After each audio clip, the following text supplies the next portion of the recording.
Operation സിന്ദൂറിലൂടെ പാകിസ്ഥാന്റെ റാവൽപിണ്ടിയിലെ സൈനിക ആസ്ഥാനത്ത് കനത്ത പ്രഹരമേറ്റെന്ന് കേന്ദ്ര പ്രതിരോധ വകുപ്പ് മന്ത്രി രാജ്നാഥ് സിംഗ്. ഇന്ത്യൻ സൈന്യത്തിന്റെ നടപടി അതിർത്തിയിൽ മാത്രം ചുരുങ്ങിയിരുന്നതല്ല എന്നും ഇന്ത്യയിലേക്ക് ഭീകരപ്രവർത്തനങ്ങൾ നടത്തിയാലുള്ള അനന്തരഫലം ലോകത്തിന് വ്യക്തമായെന്നും രാജ്നാഥ് സിംഗ് പറഞ്ഞു. ലക്നൌവിൽ നടന്ന ബ്രഹ്മോസ് ഉൽപാദന യൂണിറ്റിന്റെ ഉദ്ഘാടന ചടങ്ങിൽ സംസാരിക്കുകയായിരുന്നു പ്രതിരോധ വകുപ്പ് മന്ത്രി.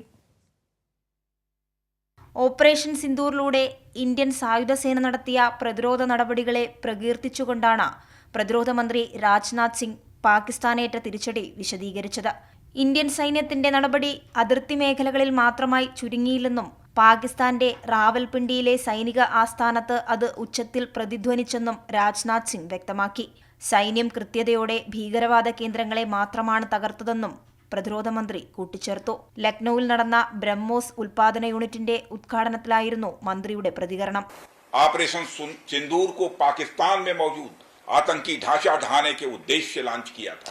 हमने उनके आम नागरिकों को कभी निशाना नहीं बनाया था।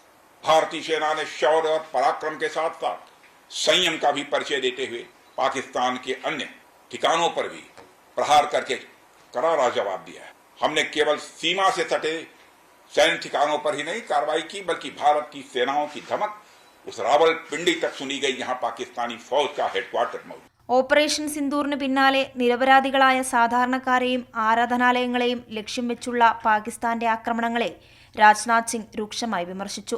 അതേസമയം ഇന്ത്യയിലേക്ക് ഭീകരവാദ പ്രവർത്തനം നടത്തിയാലുള്ള അനന്തരഫലം ലോകത്തിന് വ്യക്തമായെന്നും രാജ്നാഥ് സിംഗ് കൂട്ടിച്ചേർത്തു. പഹൽഗാം ഭീകരാക്രമണത്തിന് ഓപ്പറേഷൻ സിന്ദൂറിലൂടെ മറുപടി നൽകിയതിന് പിന്നാലെയാണ് പാകിസ്ഥാൻ കടുത്ത ഡ്രോൺ മിസൈൽ ആക്രമണങ്ങൾ നടത്തിയത്. എന്നാൽ ഇന്ത്യൻ സേന ആക്രമണങ്ങളെ ശക്തമായി പ്രതിരോധിച്ചു.